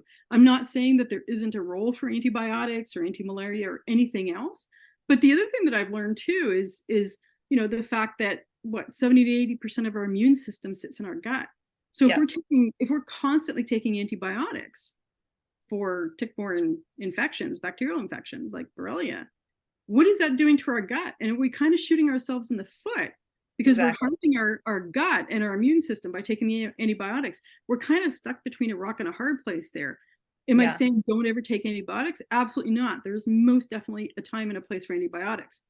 But I think, my thinking now is don't rely on those so much when you're like far down chronic Lyme. I think early Yeah. in Lyme they make a bigger difference. I think at this point, when you're in chronic Lyme, I think that's when you should be treating an inflamed brain. Yeah. I agree. So, in all of this, all these years of your different treatments, how are you now? Like, how are you doing today? It's interesting because up until this recent resurgent of babesiosis, for the most part, I've been doing pretty good, and I've had times where I've been kind of 60 to 70% better than I was at my sickest. I've had times where I was 95% better. I've had times where I was 50% better. So it's very much a little bit of a kind of 2 steps forward and 1 step back. And Yeah. I think I'm much more of an optimist and a realist than a pessimist. But I've really learned that you kind of almost have to kind of come to terms with the fact that, the hardest thing I struggle with is that if I go through a period where I feel really good, and you're like, yes, I'm finally on a track and I feel really good. You're still trying to eat well. You're still trying to take care of yourself and, get enough sleep and do all these other things to support your immune system, your general health. But then boom, it hits again. Something, you either get reinfected or you get a resurgence of an existing infection and it hammers you down and you get sick and you feel like crap. I think for me, the hardest part is psychologically going, I was doing so well. Yeah. But I think what's really important, mindset matters, right? And I Absolutely. think sometimes we don't give enough credit to kind of our kind of psychology and how we approach this. And so, what I've really had to do is kind of like, dig myself out of the hole and say, hang on a second, it's temporary. Yeah. Take your medication for a bit, make sure, baby yourself a little bit, right? Take the supplements, back off your schedule a bit so you're not as busy, like do all the things that you need to do for you to feel better, but know that you will get better, right? Absolutely. It's like one of those things, like it's very hard when you've been doing so good and then all of a sudden you're not, to remind yourself you were doing good and you can get back to that. You just can't get in your head. But it's really hard when your brain's inflamed and you're trying not to Yeah. get down on yourself and the whole Well, cycle. but the other part of that brain inflammation that we often, I think it gets talked about in the Lyme community, but not outside the Lyme community, are the impacts of that brain inflammation on psychiatric aspects, right? So I've never been like, I've always been super happy and cheerful and passionate about life. I got to the point where it's like, I don't care about anything. I'm depressed. I have bad anxiety. I'll be honest, like many, many, many, and probably most Lyme patients, I had thoughts of suicide at one point. and which is horrible. I've never been there before. And I still deal with, bouts of kind of depression, anxiety. And I think, I mean, I don't know if this is necessarily the cause of it, but I kind of call it my lack of, my desire for dopamine. It's like I've always been a super motivated person. And then I'd be like, don't care. All the things that I was passionate about, I had zero interest in. And so in some ways, I would say the hardest parts for me getting through kind of chronic tick-borne illnesses have been the psychological parts of it, the coming to terms with the cognitive deficits, because I'm way too young to have that, but I have it and I have to deal with it. And really, yeah, like you walk this fine line between acceptance and coming to peace with it, but at the same time, you're not going to just kind of roll over and accept it. You're still always pushing, hey, what could I do in terms of treatment, or what other things might be out there that could help me? I'm always kind of looking forward. I refuse to park in a pity party, I guess. Like I definitely have days where I feel sorry for myself, absolutely. But my philosophy in life has been to say, give yourself a bit of time to feel bad, to kind of look at your wounds, to feel truly horrible, and to feel sad, because you're still kind of grieved because you've lost your previous life, right? And even for many of us dealing with tick-borne illnesses, your whole personality changes. Yeah. And so I often grieve for the old me that used to be really cheerful and happy, because now, I sort of joke, I run a local Lyme support group, and sometimes we joke and go, yeah, Lyme just makes you into this grumpy old person, but it's also part of why humor and connecting with other Lyme patients is really important, because then we just try to laugh our way through it, Yeah. right? But it's hard because there is a certain level of, sort of acceptance. The other thing that's really interesting too, and it's funny how you look at sort of how medicine changes, but also like social acceptance. So I have a medical prescription for cannabis, and I primarily use CBD because I find it's a really good anti-inflammatory. It helps with the joint pain. The big thing is it helps me with sleep, because especially with the babesia, it is horrible on, causing insomnia. And so I found that CBD has been a game changer for me for sleep and for general inflammation. I don't generally like the effects of THC. I don't like that high feeling. So I usually only take a little bit before bed, but I find it really helps. So that's been great that now society and, our governments are recognizing that, actually these are safe things. Yeah. The next thing that I want to see our governments come online with is psilocybin. I think there is so much potential in psilocybin as a treatment. There's plenty of science that shows for PTSD, for treatment-resistant depression. What got me interested in looking at psilocybin is the fact that there's scientific evidence that suggests that it can help with autoimmune diseases, which is basically what chronic tick-borne illnesses are, right? They're chronic autoimmune diseases. And so I would love to see our governments realize that these are not addictive substances, that they should not be Schedule I, and that they should do exactly what they've done with cannabis, which is sure regulate it, but make it available in a medicinal way for people. Because I think there's, at least the science that I'm reading suggests that there's a lot of benefits to be drawn from psilocybin, and we just need for it to become legalized now. I agree that psilocybin is something that is exciting and on the horizon in the Lyme community, and to tie together two of the loops that you and Aimee were developing together is, neural retraining is a vital part of a healing journey. I'd argue to Matt on many occasions that it's actually 80% neural or emotional retraining and only 20% physiological. And I agree. Yeah. we've had that debate back and forth on many occasions.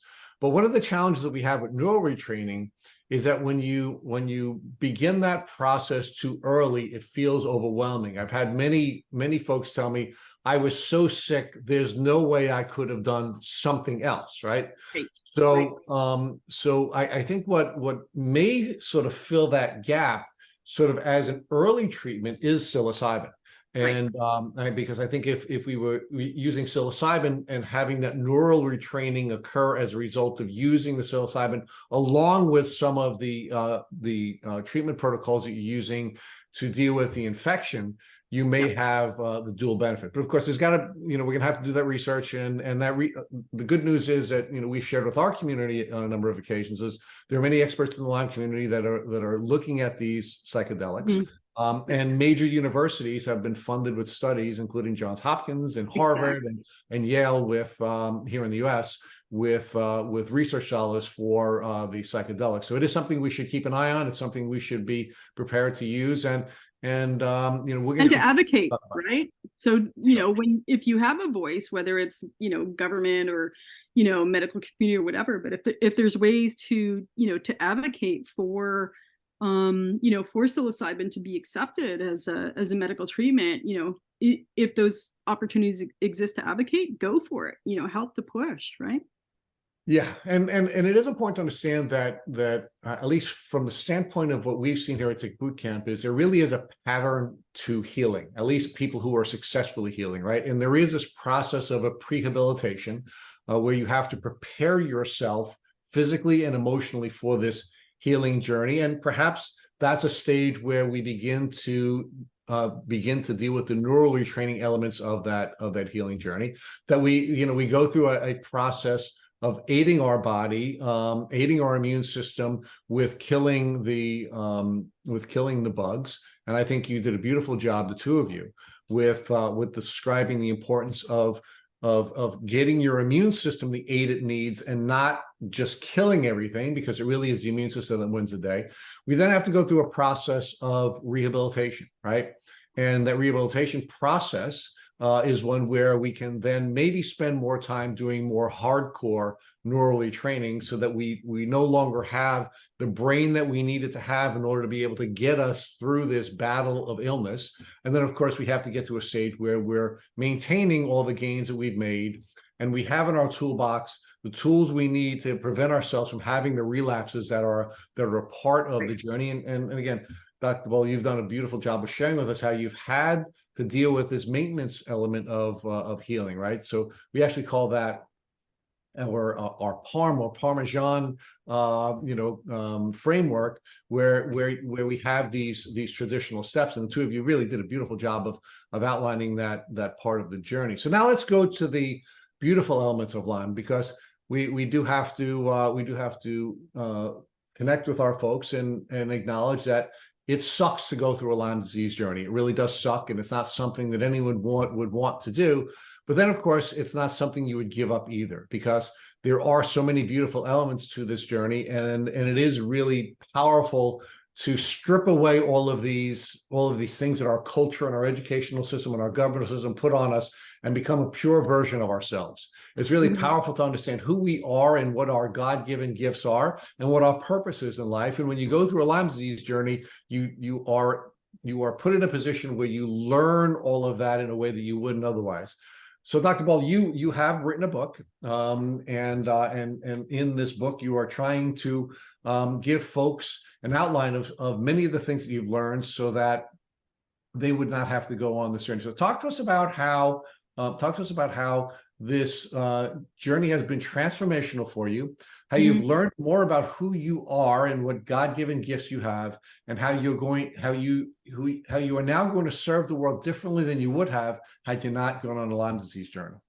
Yeah, that's a really interesting perspective, Rich. And I think you've nailed it, because I think it is something that we all go through on this journey. To begin with, I wouldn't wish this on anybody. It's been horrendous in so many ways. But I am very much the kind of person who says, okay, this is a crappy situation. I think, as Aimee said, we didn't ask for this, and we didn't do anything intentionally to get here. It's just, it happened to us, and it is what it is, right? And so then I think the challenge becomes, okay, well, what are you going to do with this? And so, people say to me, well, how on earth did you write a book when you were so sick with Lyme? And I said, I think it's just a combination of pure determination. I'm stubborn as anything. And I think a huge desire to take a really crappy situation and try to extract something good from it. And part of that for me was to say, I was denied treatment by our public healthcare system.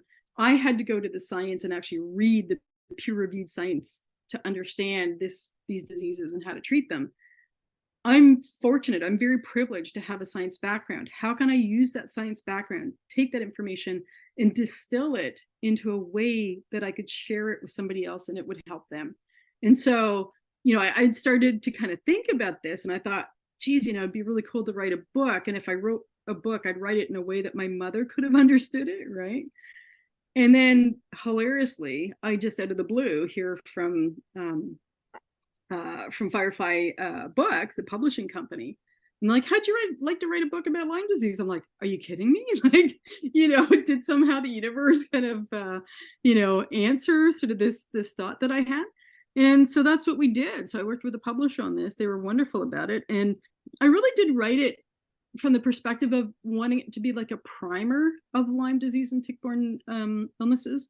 So it lacks details that other books I think are better at in terms of like treatment. Like I don't go into a ton on treatment because I think Bill Rawls' books and some of the others do a really great job, and you can write an entire book about treatment.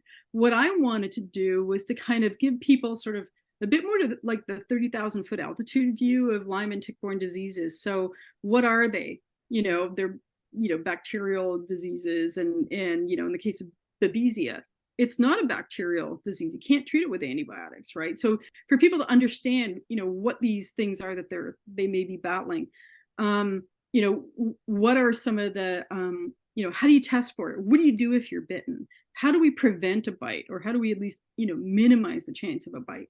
Those were the sorts of things that I really wanted to focus on, which is to say, how do we get outside, enjoy nature, enjoy the outdoors, that minimize our chance of a bite? Okay, so we've got a chapter on that. What do you do if you're bitten? And then, okay, here's my recommendations about what to do if you're bitten. Get the tick tested. Do your best to try to get antibiotics. And if you can't get antibiotics, at least get onto antimicrobial herbals with a naturopath. What about the testing? Is there any testing that's good? Well, we know that the testing, the two-tier testing, at least that public health here in Canada uses, is horrendous. And if you actually have Lyme disease, the probability that those tests will pick it up is about 50%. It's a coin toss. It's useless. What I basically say to people is that a positive Lyme test tells you something, a negative test tells you nothing. A negative Lyme test says either you don't have Lyme or the test failed to detect it, and you have no way of telling the difference between those two, right? So I kind of wanted to educate people about the testing, because I don't know about you guys, but in this country, there's way too much emphasis on the blood testing, the two-tier testing. And I have to throw this in here because this really kind of drives me bonkers. Health Canada, so our federal government here, in 2012 had actually published a bulletin in I think it's called the Adverse Reactions Bulletin. It's a bulletin for medical doctors in Canada. Keep in mind, this is back in October of 2012. They actually published a section on Lyme disease and the two-tier testing in Canada. And that bulletin, written by Health Canada to medical doctors in Canada, says, rely on a clinical diagnosis. Do not use the two-tier blood test to make a diagnosis. Use it as a supportive test because it lacks sensitivity. But what's happened in this country? You go to a GP, and the first thing that they do is a blood test. And if it's negative, they say, you don't have Lyme, and I'm not giving you any antibiotics. And so I'm starting to actually print this thing out and hand it to people and say, take it to your GP. Show them that our own government has said, don't use the blood test for diagnosis. Because the other part that we have here, and I don't know if you guys have the same issue in the US, is like I spent $2,500 to get my blood tested with Armin Labs in Germany. You can get blood tests at IGeneX. They're both great labs, right? But the problem is that our medical professionals in this country have basically, I don't know if they've formally been told or not, but it's kind of like the 6 weeks of antibiotics. They will not accept those tests. So if you test under, the two-tier testing under public health, which is a test that's horrible, and you test negative, and yet you test at IGeneX and it's positive, they'll ignore the test. They'll say, I can't even accept those test results. So, Dr. Ball, let's stay with your book a little bit more. And I don't know that we even gave the community the title of the book. So it's Lyme Disease, Ticks, and You. So talk to us about what inspired you to name your book Lyme Disease, Ticks, and You. Yeah, it's so it is about Lyme disease, but it's also about other tick-borne illnesses. So the title is kind of the second part of the title is a guide to navigating tick bites, Lyme disease, and other tick-borne infections. And so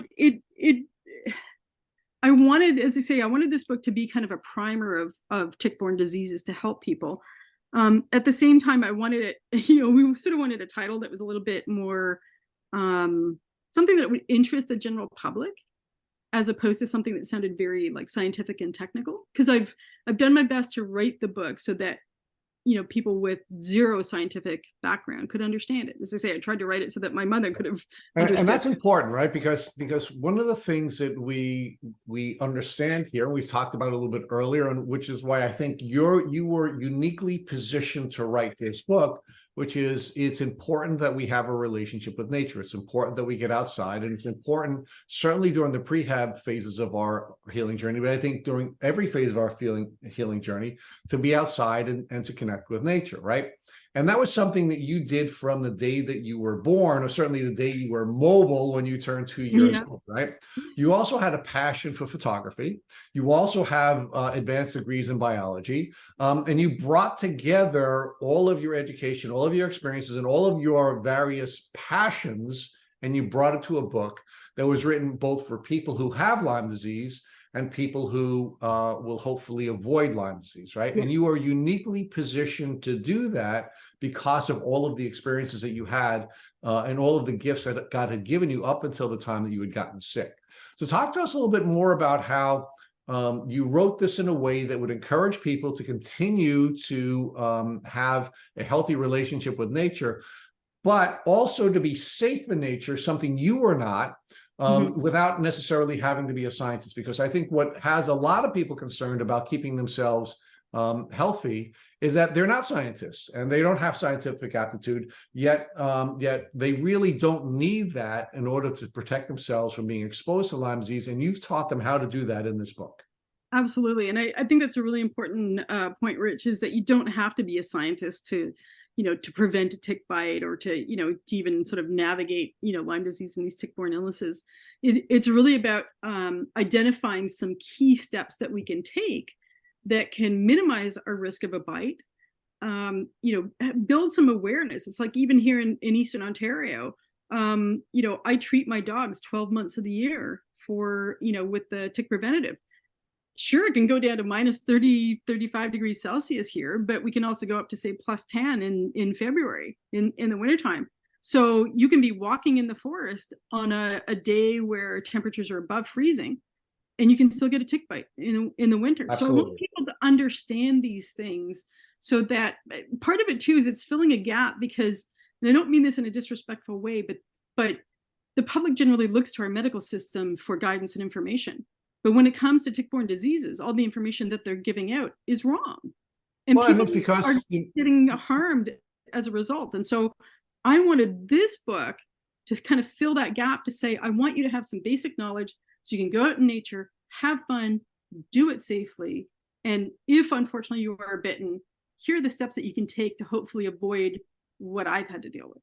So one of the things I thought was beautiful about the interaction between you and Aimee is that I guess the upside and the downside to recognizing that doctors are not all-knowing is that it's sad, as you had pointed out, that that this pedestal that we were all raised culturally to worship these people at, it does crumble, and it is painful when you lose faith in people that you thought had all the information. But at the same time, it's empowering because it puts us in a position where we can respond with ability. We can learn what we need to learn to keep ourselves safe and keep our children safe and keep our community safe. And it's a book like Lyme Disease, Ticks, and You, which can put folks in a position where in a very short book, without any scientific jargon, you can be in a position where you can keep yourself safe. You can learn from the real experts, the Aimees and the Dr. Balls, who are the people who've been on the journey and who are the real experts, not the doctors Right. in the medical community, but the real experts who are now putting out materials, podcasts like this and books like yours that will allow people to be safe from Lyme disease. Exactly. And you know, the other part of it too, and I never kind of really anticipated this when I wrote the book, but I've also found that it's kind of brought me together with not just the Lyme community, but, you know, so people suffering from Lyme, but people who are affected by Lyme, even, you know, say a family member who's sick or something. I mean, the number of people in the past 5 years who have contacted me and said, oh my goodness, I have a tick bite, what do I do? Or I've got a bullseye, what do I do? Or I was bitten and now I'm sick, how do I deal with this? You know, and I'm not a medical doctor, I don't give it medical advice, but I can say, here's what I have done, here's what I've read. And that's kind of what, you know, the purpose of the book is. But the other kind of advantage, I guess, of writing this book that has connected me with the Lyme community is that I'm just in the process of starting up a Lyme advocacy group. And we're just informal, but I think one of the things that has really, you know, really kind of been, I guess, kind of a burr under the saddle for me with this whole Lyme and tick-borne disease journey is the prevalence of double standards. So, you know, when we were talking about doxycycline and how we're pretty much limited to 6 weeks of doxycycline, that it's the elephant in the room. You know, no, I don't think any GP will tell you, oh, I'm not allowed to give you any more than 6 weeks, otherwise my medical license will be revoked or something like that. It is the elephant in the room. But here's what really bothers me, at least in this country, your GP can actually give out, I believe it's up to 4 or 6 months of doxycycline, months, not weeks, of doxycycline to treat severe acne in a teen. So to clear that teen's acne so that they can go to their graduation without, you know, a terrible complexion, they're allowed to get 4 months of doxycycline, the same antibiotic that we use for treating Lyme disease. And yet we're cut off at 6 weeks of that same antibiotic. And yet it could cost us our life if we don't have access to it. And so it's the injustices. There's so many double standards. And I think the other part that I have become more, not just interested in, but I think more vocal about, and something that I'm going to be pursuing, is if you really stop and think about it, the way that Lyme and tick-borne diseases are treated, or actually not treated by our mainstream medical system, it's a human rights issue. This is about preventing access to medical care for people based on the disease that they have. And, you know, I'm not trying to be overly dramatic here, but where have we seen this before? HIV/AIDS in the 1980s, where a group of citizens were cut off from medical treatment or denied even a diagnosis, you know, based on kind of who they were. And you know, I'm not trying to say that, you know, we're kind of in the same space and the same severity necessarily as HIV/AIDS patients were then, because it's, you know, I hate to say it, but sometimes I think Lyme disease and tick-borne illnesses are kind of more like death by 1,000 cuts because of the chronic nature of it. But it's a human rights issue. And I think that's an angle of this whole story that has not been talked about enough. And I think those of us who are advocates need to start getting busy to really start challenging the system from the human rights perspective. And I think a good place to start will be with your book, right? To give folks the foundation that they need in a non-scientific fashion, where they can begin to advocate for themselves, to demand that they receive the basic human rights that every human being is entitled to, and to come up with a treatment protocol that will work for them, right? Because there are just so many diverse presentations of this disease with we have a diverse set of people who are bio-individuals who are harboring a different set of microbes before they come in contact with the microbes from a tick bite, and then have a variety of different microbes spit into them, 19 of which have been identified, but up to 200 can be in each individual tick. And it does create a very diverse set of presentations in each individual. And we have the right to receive the care we deserve so that we can come up with the individual treatment plan that will allow us to get better. So I Exactly. think that's, I think you just kind of really nailed it, Rich, was, it's sort of the purpose of the book was to help people advocate for themselves, because that's what we've got to do, right? That's kind of the bottom line. to avoid getting sick, if they have the proper tools to avoid coming in contact with ticks, to check themselves, to remove the tick properly, and then to get early intervention. And if that doesn't work, well, then there are other steps that you can take to deal with your illness if it does pivot over from an acute phase to a chronic phase. So I think you've done it brilliantly, and I think the book is a must read for folks in our community. So again, Lyme Disease, Ticks and You by Dr. Shelley Ball. Can you talk to folks about where they can get this book if they're interested in following up and reading the book after listening to this podcast? Yeah, thanks, Rich. So certainly it is available on Amazon. People can order it online that way, here in Canada through Indigo Books as well. Yeah, and I think even just going to your local bookstore and just asking them to order it in is also another possibility. And yeah, easily accessible. And really appreciate you, having me on to talk about this. It's an important topic, and I think the bottom line is we just those of us who have been through this want to help other people. So now we get to the point in the podcast where we ask the final question. And my good friend Aimee, as my guest co-host, gets to make the decision about what the final question will be. Okay, so I've thought long and hard about this over the past 2 hours, and it's not a typical question. I'm so sorry, Rich. I'm not going to ask the normal question. It's kind of a question for me that I want to know, and I also know to help a lot of other people. I remember a few months ago, I was talking to my husband, and I was talking about how much easier it was to be sick when I was a teenager opposed to now, because when I was in high school, my only job was getting better. But now as an adult, it's not my only job. I have a regular job. I have to take care of my family. I take care of my daughter. Like, getting better is not my only job. So what encouragement would you give to other adults going through this when getting better is not their only job, but it's probably the most important one? What encouragement would you give to them when they're juggling these jobs? Yeah. Boy, you sure have nailed it. Because we have to live. We have to get on with our lives, right? I think something that's really important is to be kind to ourselves and not beat ourselves up. We're going to have days where we feel awful.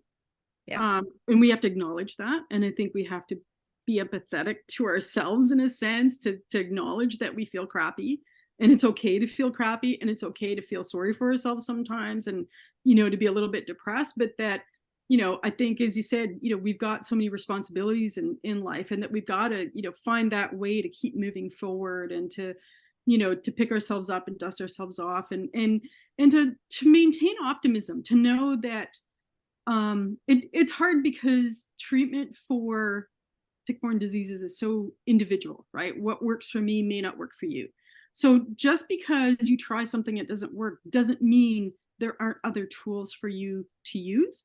And to also realize, we've got new research coming, that's going to offer, new tools for treatment and that sort of thing as well. So I think it's just being kind to yourself, cutting yourself some slack when you need to, but at the same time staying optimistic and focusing on some positive things. I'm not big on like toxic positivity, but yeah.